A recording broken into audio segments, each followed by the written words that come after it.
know when. Okay.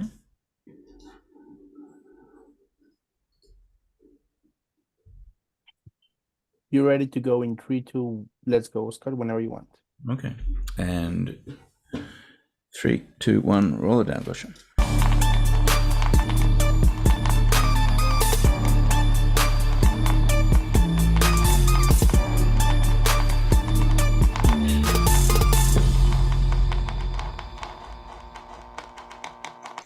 Hi, everybody. My name's Scott Hillier. I'm an independent film director and president of Écu, the European Independent Film Festival, president of the All Asian Independent Film Festival, and the soon to be on course for many good things is the All African Independent Film Festival, which will be happening this summer. But welcome to the Écu Friday Live. It's one of our sort of great things that we'd like to do as many Fridays as we can, just to communicate to the independent filmmaking world about all things great and good and informative and entertaining, and hopefully that's going to give us a bit more knowledge. And today I'm very, very happy with the guest that we've got today, Sky Moore. Sky Moore is joining us from Los Angeles. Sky practices entertainment, corporate and law and tax law.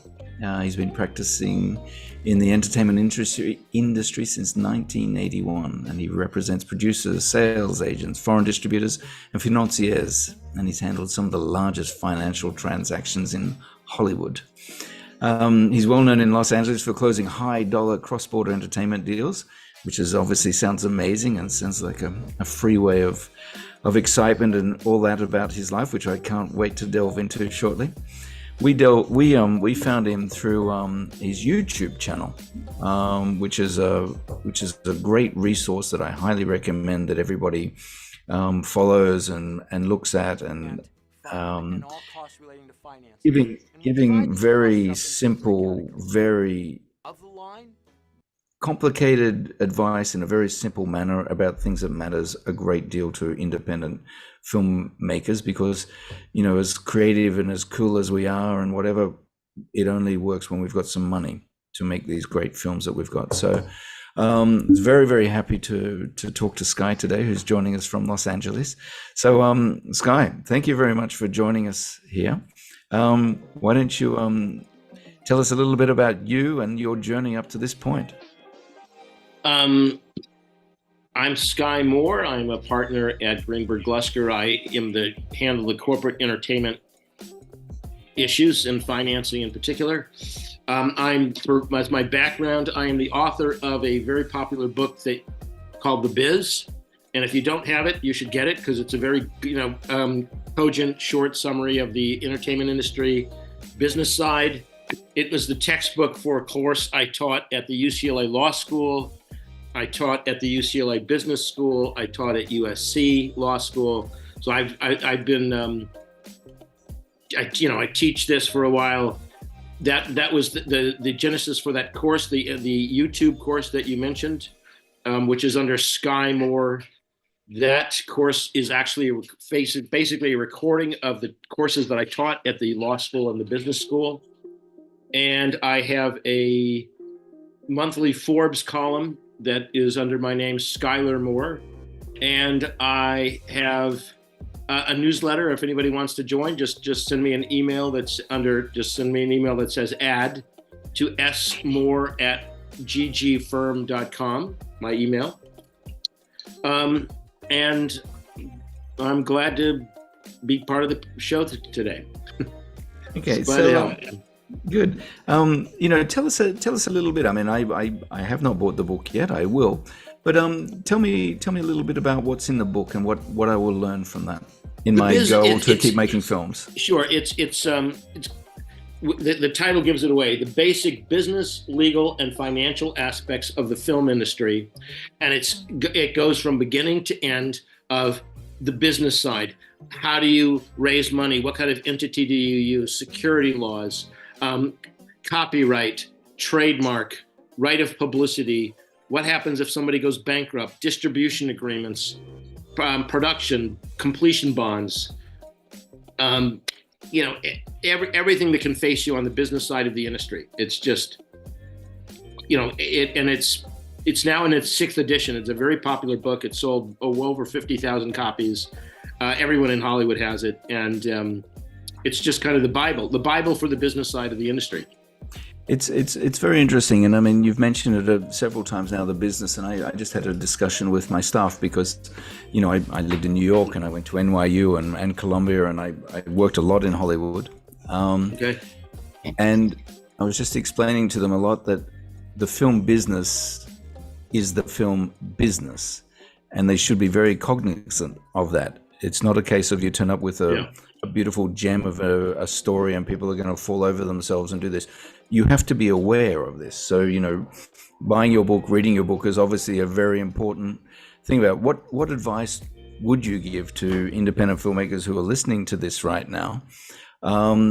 Why should they buy this book, and what should they know about this? Because obviously if you don't know about it, you're going to get burnt with, you know, the idea of turning up with a baby dream. You know, what are the sort of the basics? And, you know, let's work on the three. What are the three basic things that I will tell you the basic, and this is actually kind of amusing, is my favorite part is chapter 2, which is actually the beginning of the book after the thing, and it's the heading is most films lose money.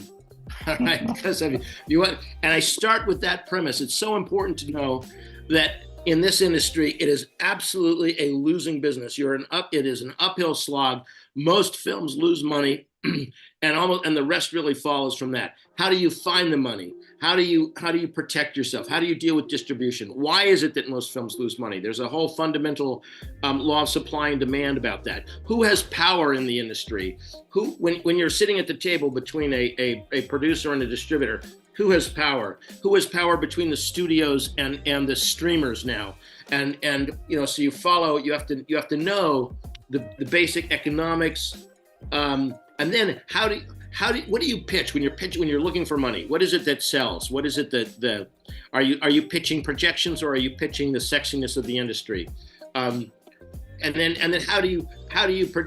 what entity do you use for limited liability, and what entity, and how do you comply with the securities laws when you're raising money? Like, do you want to go to jail, or would you like to comply with the securities laws? Because we have very severe securities laws in the U.S. that people sometimes trip up on. So it's everything. You've got to know. You cannot start in this industry by showing up with a script and an idea and go, oh, look at me, I'm going to make a film. No, you're dead. You walk into the world like that, and you show up. You've got to know the business. And I've had people. I mean, you've got to know. You've got to be able to talk the lingo. What does copyright mean? What are the laws of copyright? What does it mean to have a trademark? What do you mean you're infringing on somebody? It's public domain or not? You can't be a goober and not know the basic law of the industry and think you'll get anywhere. You'll get creamed. You'll get destroyed. So that's my goal, is to give somebody the power, the knowledge to at least walk in. And by the way, people have used this to get jobs. I have countless people have called me up and said, thank God I read your book, because at least I was able to understand when I walked into that interview. I knew what they were talking about. And people say, oh my God, I wish I had read your book, because I have a whole chapter on schemers and dreamers that rip you off. There's all kind of people trying to rip you off. And it tells you how to protect yourself from from being ripped off. So you got to know it. Otherwise, you're just going to get destroyed. I love the fact that you're reinforcing a lot of what I talk about here, because I've gone down that path, as we all do, as idealistic things, and I think that, you know, our brains are very big, and we will never fill them up. So knowing these things is super important, because as a film director, I tell people very often that about 15% of being a film director is actually directing films and knowing the craft and using whatever skills you've picked up, because you need to know the business. You need to know many, many things. But the business side of this is very, very important. And that's one thing, you know, I'm so glad that you're, you know, these wide-eyed, sort of idealistic people, which we love and we need to have. Yeah. But be wide-eyed, naive, innocent, and creative. Dreamers. Be a dreamer, but also know what the hell's happening, because, you know, I've paid money to people that I definitely should not have over the years, thinking that I was going to make it. And I love the fact that you can offer that advice. And obviously the book is a very big thing in that. So I guess one thing I'd like to ask you about, you talked about scammers and schemers and whatever.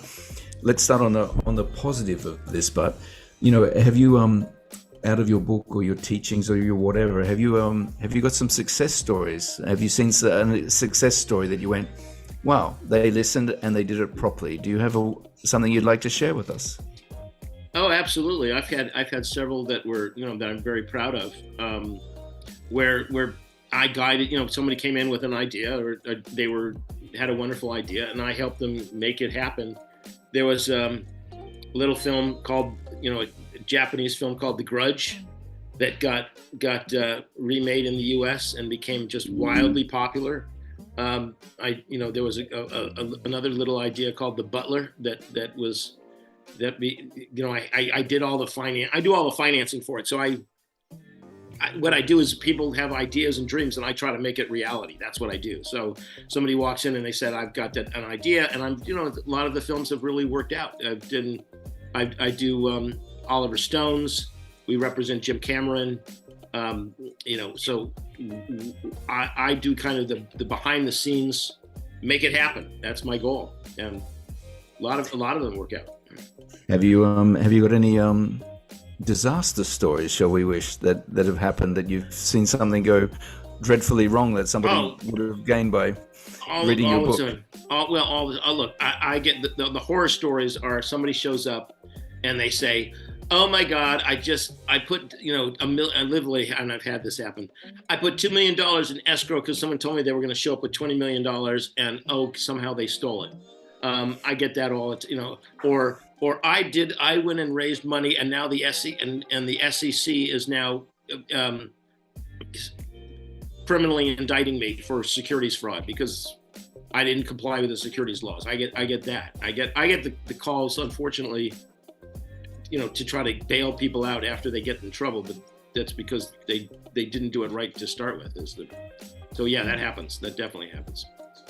What and again, I'm begging people to buy your book and to go through it. But is there, the wide-eyed dreamers that we have here now? They get this script, they do this.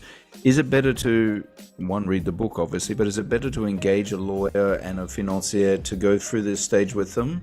Earlier the better. Oh man, I get that question all the time. Just, you want someone by your side up front, because so often people show up with this signed term sheet, deal memo, letter of intent, and it's too late because they've signed something that's binding and they're already they've given the rights away, for example, to somebody that shouldn't be given the rights, and now they're stuck because now they've got they need mutual approval to do anything. So earlier the better is what I tell everybody. I am a wide-eyed dreamer, slightly more mature and wrinkled and beaten up and whatever, but not more than I am, I guarantee you. Yeah, but the heading of chapter 2 obviously intrigues me, and I tell this to everybody because I have a lot of people that would invest in films or have money and whatever, and I just say all the time, "Hi, would you like to invest in my film? Because I can guarantee you will not get that money back." But why do we keep doing it? How can we make this work? Well, here's how it works. What you say to people is, look, you're gambling. Most films lose money, but there's the winners, and the winners can make up for the losers. Now what that tells you is a few things. One is you want to spread your risk over as many films as you can. That's number one. Obviously, having a slate helps. Number two is that what you're pitching really when you're raising money is you're pitching the sexiness of the industry, and you're pitching, oh my God, you're in particular credits. Like, I can sell a credit on a big film for $5 million. Like, oh my God, you will get in a perfect world, a producer credit, but an executive producer credit, main screen on a big film, boy, I can sell that for $5 million. You're selling credits. You're selling, oh my God, you get to go to the set and see the stars. Oh my God, you get to go to the premiere of the film. You get to go to the after party. You get, and people love that stuff. So when I raise money, I always do it on sex. I don't sell projections. I don't even include it because it's stupid. I always sell like, oh my God, you get a credit or you get whatever. So that's number two. And the next thing is, distributors have control. Whoever controls distribution has power. So often what you're trying to do is if you can control distribution, you have a much better sell. That's for sure. You know, you can, rather than you're just doing production, because production is the weak side of the ledger. Which hurts us as directors, but I know it way too well. I did a lot of work for a distribution company in New York City, and here we are as directors. We think we're in the driver's seat, but we're really not. No, exactly. It's the distributor's control. Absolutely. And but let me just and a footnote on this, just for the fun of it. So who used to have power in Hollywood was the studios, right? The studios, because they control distribution, and that has completely turned upside down now. It's now the streamers, and now the studios are just production companies for the streamers. So the whole power shift has shifted, and it's fascinating to have watched that. You know, studios are on their knees now, whereas up till now everyone's been on their knees to the studio. So that whole process is fascinating. The control distribution, man, that's really the key. That's absolutely key. Yeah. But it was funny when I was living in America, the big finances for independent films were dentists. They were the dentists, absolutely. Look, why? Because they lead a boring life and they like the sexiness of the industry. Absolutely. Yes. So my advice to any independent filmmakers out there right now is talk to your dentist and get a group of dentists, because they spend all day looking in people's mouths. Yeah. And they get a bucket of cash, and to be on set is probably a really good thing to. Absolutely. That's very funny, but it's true. Have you sort of taken a gamble? Because I know, somebody of your caliber. I mean, if I came to you and knocked on your door and said, I've got this great series, I think you can go places. I've had Nicolas Cage attached for many years to one of my projects, but you're going to cost money. And as independent film directors, all we want to do is we want to put our money up on the screen. How does it work to approach guys like you? Do you do something that, you'll delay payments, or how does it work? All right. So because I get this call all the time. What I tell everybody is, look, I am the world's worst salesman. I don't sell films. I don't package. I'm not an agent, and I'm not an investment banker. I don't go look for money, and I don't go look for talent. What I tell everybody is, you bring the bull into the ring and I kill them. My job is to close. My job is to structure, figure out, particularly if it's complex, cross-border. I'm great at that. I'm absolutely, I can tell you how to close. But what I don't do is I don't go raise money, and I don't go sell it to the studio. So that I'm the worst guy for that. But people, and that's the hardest part, by the way, that raising the money, finding the investors, and selling your project is the hardest part. And the good news is good news for me is I don't do that. You need an agent, and then the question is, how do I get an agent? And I go, everyone knows who the agents are. You can look it up, WMEA, CAA, etc. And good luck getting an agent. It's not easy. There's a tiny bit of cheese and a lot of rats around it. Yes. Basically. That's the thing. Yeah. Very hard. And again, one thing that I pitched a lot of films in Hollywood over the years, and a lot of it was about attaching people. Yes, that's the key. You're at bingo. That's the key. Tell us a little bit about that, because you obviously need to involve lawyers and stuff when you attach people as well. Tell me a little bit about that process. Okay, so I have a client that is the master of this, and you're absolutely, what you need to do to sell a project is you need to attach talent and a name someone recognizes. So in a perfect world, it's a famous actor, famous director, somebody along those lines. What I tell everybody is that's beginning producers. I said, what you need to do is partner with some producer where people will take their calls. That's step one. So you partner with somebody and give them 50% of the income from your project, and be glad if they take it, and because at least people will take their calls. Second step is that producer, or if you're tough, get somebody to quote attach, and attach just means someone says that they like the project, and then you run around with that and say, look, somebody's attached, because it's such a vague word. And I've got a client that is an absolute master of this, that they have sold everything in the world that they don't own. And the way they do it is they go to a writer and they say, look, I can do it. And the writer says, well, okay, try. And then they go to an actor and they say, I can do it. And the actor says, well, okay, try. And then they go to a streamer or a studio and say, hey, I've got this project with this and so attached.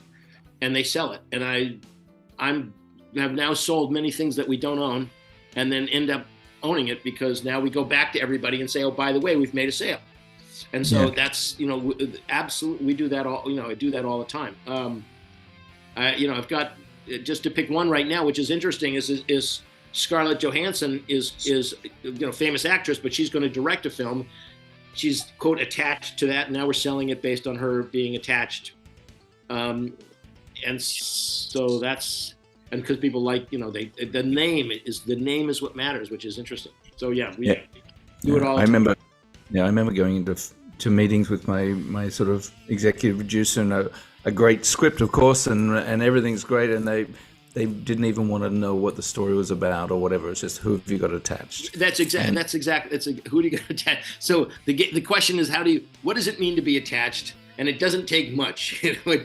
So somebody says they like it, and I make a joke, by the way, in my book. I think that I say that the word attached means that you sent the script to somebody and they haven't said no yet. Nice.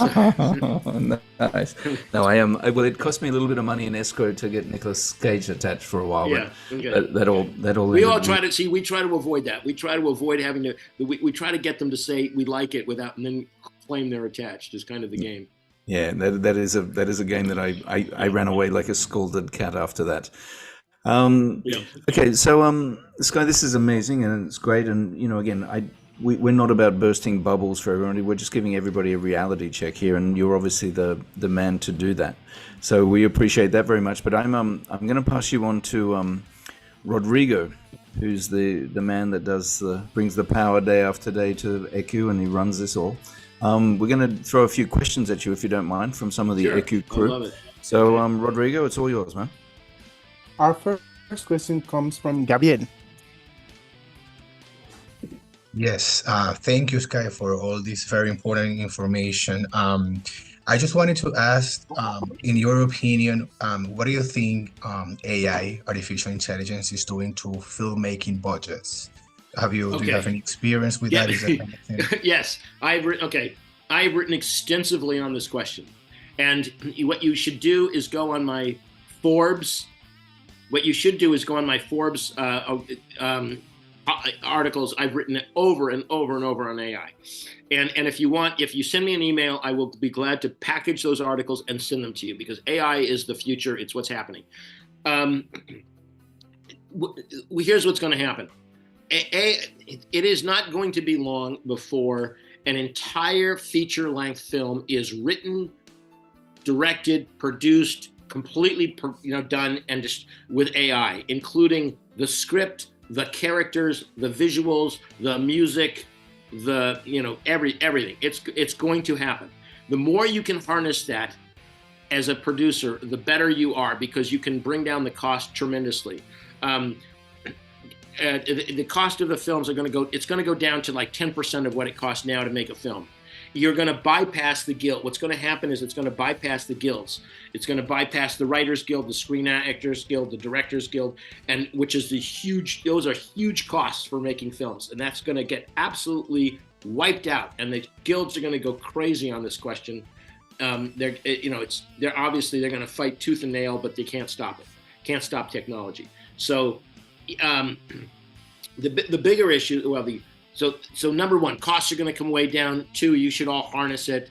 3, it's going to bypass. But what's happening right now is AI is being fed by existing content, and there are a lot of class actions lawsuits claiming that that's copyright infringement, and it is. And the truth is that is all that's information being uploaded, and so there's going to be there are a lot of suits pending. There's going to have to be a global resolution of that. What'll happen is a class action settlement where the content gets paid. But to answer your question, prices are going to, cost of the film way down, absolutely way down. And you should read my articles on this, because it is the future, no question. Thank you for that info. And quickly, and I've got a whole section in the new 6th edition, and make sure you get the 6th edition. I have a whole chapter on AI that covers the. And I think I think what we would like to do, sorry, I interrupted Rodrigo there, but I think what we would like to do, if you don't mind, is to actually put a link in at the bottom of our podcast this week to actually those 4 articles, because I think that's very interesting. I'm going to have a question here right now, which is thing, but just based off that. But we should still keep creating content, should we not? Oh, absolutely. Look, you can guide it. You should be absolutely doing whatever you can to be creative in the process. By the way, the Directors Guild is the one that held out. Right now, in the 3 agreements that were done, the studios can bypass the actors, they can bypass the writers, but they can't bypass the directors. So the directors hung in there on this last round. And yeah, the directors are pivotal. Absolutely, they're going to be pivotal to the process of using it like a sculpture, because AI is a tool, and the directors can absolutely form the final creation. It's fascinating. Rodrigo, it's up to you, man. Yes, our next question comes from Michaela. Hello, nice to meet you. Hello. Can we hear? Okay.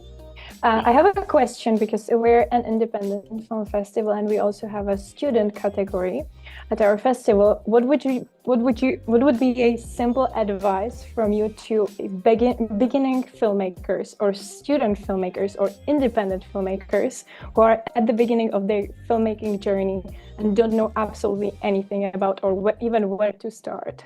Yeah, I would just say, get the book, number 1, watch my YouTube channel, number 2, and read my Forbes articles, number 3. Yeah, I mean it. I mean, that's it. You want to get clever, that's it. Okay, thank you. Well, thank you very much, Sky, for joining us today. I do have one question. We found you on YouTube, and my question is, what motivated you to start giving this advice through social media? What? I guess what motivated me to give me a soapbox and I'll stand on it and talk. Pick a topic and I'll go. I'm a hot dog. Okay, I just like it. I like teaching. I like it, and I've been told I'm good at it. I can simplify complex subjects down to E = MC squared, and I like teaching. That's the short answer. I love it. I like being able to pass on information and hear people say, I got it. That makes sense. And guide. I love positive, look, I'm a rat on a treadmill I like positive reinforcement, and I like hearing, oh my God, Sky, you're good at doing this, so no other reason. Perfect. Thank you very much. We're going back to you, Scott.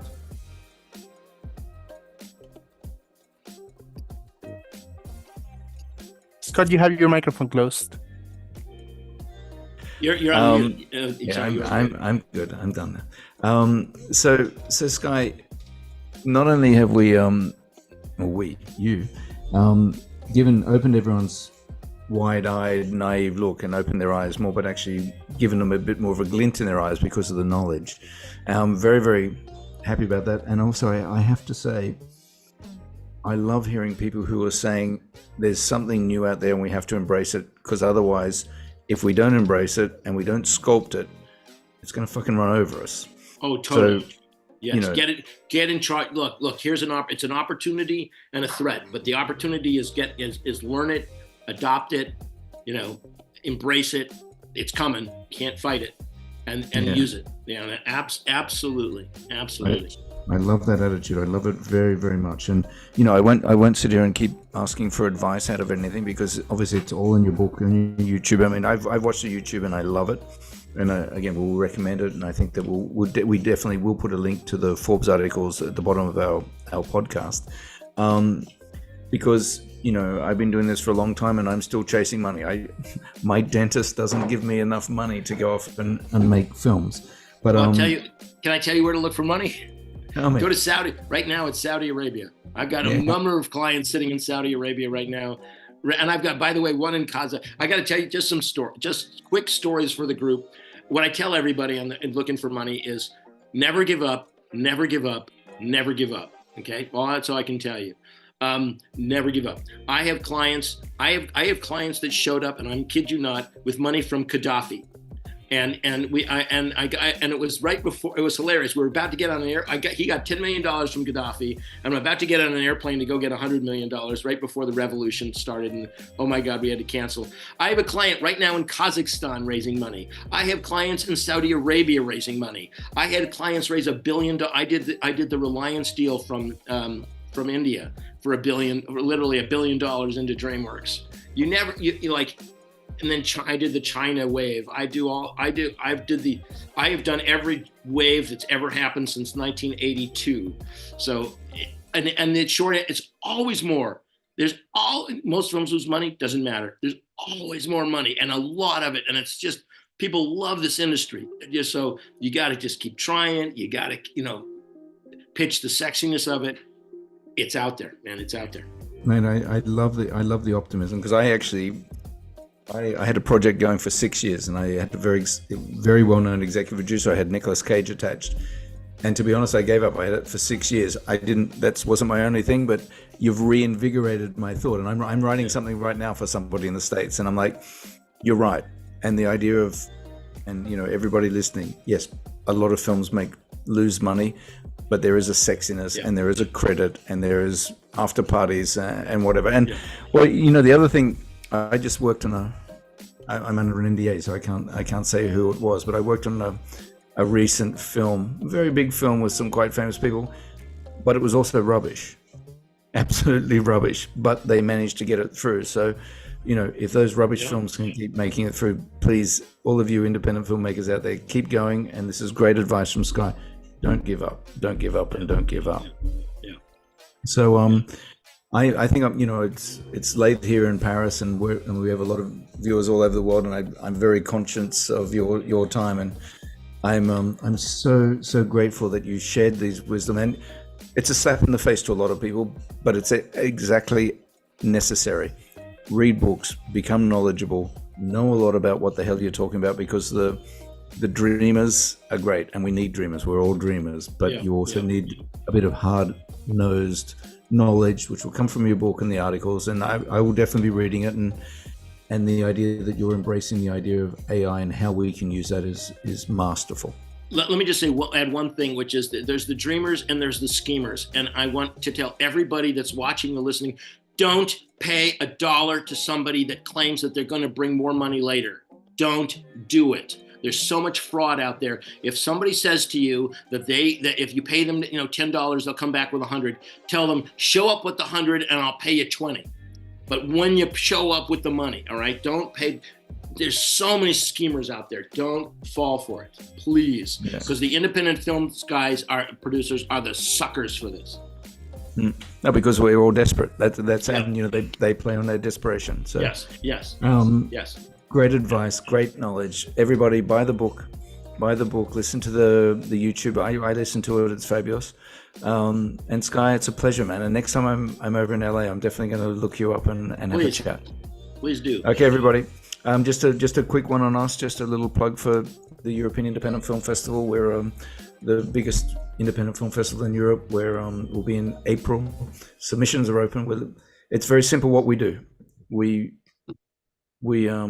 discover, project, and promote the world's best independent films. And now we've got some insight and knowledge about how to make them financially, because we all need the grease on the rails to make it happen. So many thanks to Sky, Rodrigo, the team. Thank you very much for everybody. So have a great weekend, everybody. Thank you very much, Sky. Cheers. Ciao, Thank ciao. you. Okay. Bye. Bye.